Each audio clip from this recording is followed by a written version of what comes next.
Hi, my name is Chelsea. I'm currently a sophomore class of 2023 at MIT studying computer science and biology. I'm originally from Indiana, and a fun fact about me is that I actually started dancing while here at MIT. Hello everyone, my name is Shelby. I am a sophomore at MIT, double majoring in brain and cognitive sciences and biology with a minor in music. I'm originally from Southern California, a small area in Southern Orange County called like Rancho Santa Margarita. And then fun fact, at MIT I've done some glass blowing, and at WAVE I am a tutor, and I'm also one of Chelsea's podmates. Hi, I'm Dharma. I'm a freshman at MIT. I'm thinking of studying computation and cognition, which is course 6-9, and it's a mixture of computer science and neuroscience. I'm originally from Mexico, but I moved to Texas when I was 10. And a fun fact about myself is that I have 6 dogs. A Great Dane, a Labrador, a Terrier mix, Husky mix, English Bulldog, and a Beagle. Assumption number 1. Everyone at MIT is a tech god. No, that's not true. You don't have to get into tech. I know like a lot of people who are like really into other stuff like music and the arts. You can see a lot of public art around campus, but also everybody has to take 8 HAS classes during their time at MIT. So a HAS class is a humanities, arts, or social science class. And I've taken quite a lot of like philosophy, ethics, music, my minor, and just a lot of wonderful humanities classes. And also, I think in the assumption it says like people only like tech. I'm not the biggest fan of tech, even though I do a lot of like STEM and tech related stuff. Assumption number 2 is that everyone at MIT, they're all geniuses. MIT takes potential and passion over intellect. I think just one thing to remember is like everybody's good at their own thing. Which goes into our next question. So you need to have a perfect SAT and ACT score to get in.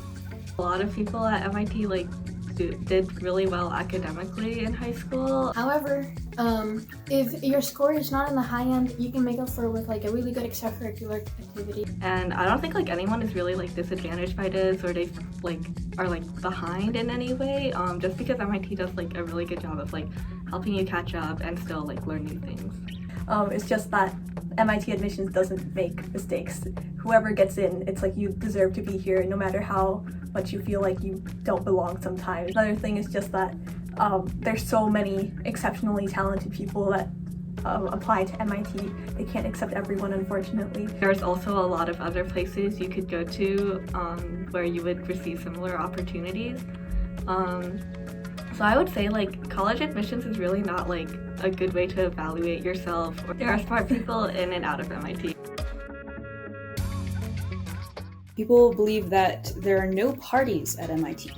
Okay, well, I've been in school virtually. MIT is actually surprisingly like one of the big party schools in the area. I've gotten involved in several social clubs, including a religious club and the Latino Cultural Center.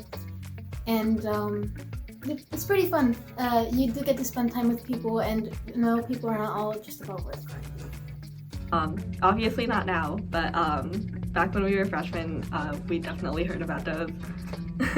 Yeah, I like that Chelsea said we heard about them because, like, at least for me personally, I don't really go to many parties. I went to mostly ones that, like, the school would throw. One of the biggest parties, I think, which, of course, isn't happening now, but for my freshman year was, like, they build a bunch of stuff in that little courtyard.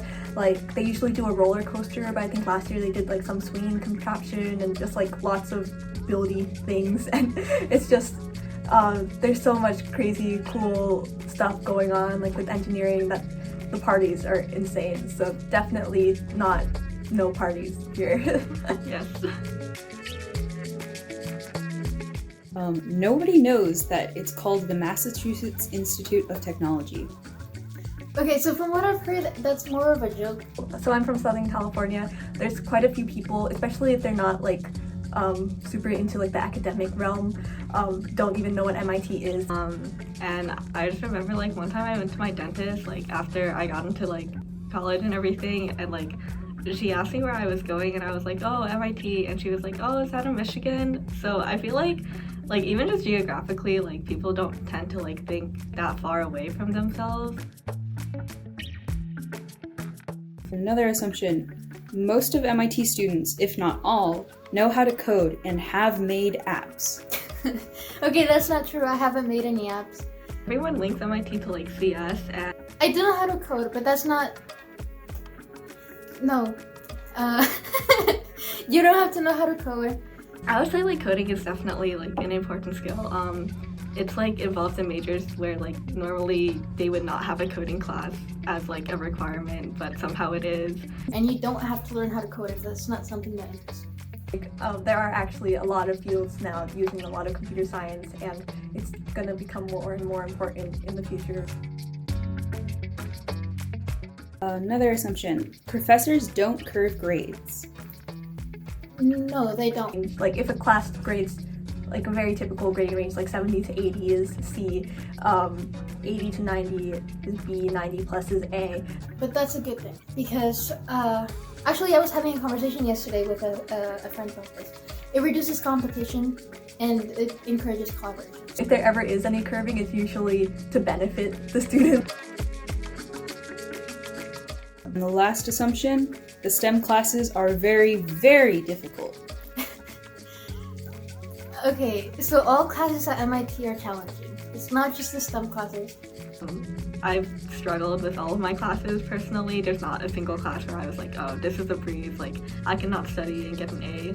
But I'm really grateful to be able to learn so much at such like intense level sometimes, but like in the best way.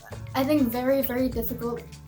While accurate, does not depict the fact that you can do it. Also, with helping the transition into like the really difficult and rigorous classes at MIT, I really appreciate that your first semester of your first year at MIT is on like this pass no record grading system, which basically is like pass fail, but if you fail it doesn't even show up on your transcript. So that helps a lot in like the transition into MIT and getting into like the swing of things. Yeah. MIT has like very like small like hidden support systems that I never really thought about until I started talking with people at other colleges. And then on top of that, like MIT's add dates and drop dates for classes are relatively late, like compared to other schools. Like our drop date is only a couple weeks before finals. So yeah, that's been like a really great aspect of MIT, like being able to be challenged, but also knowing that you have the resources to overcome these challenges. And MIT encourages you to collaborate with other people, like do our homework with other people and so on. And so it's all built for you to succeed, even if it might require a little bit more help than you.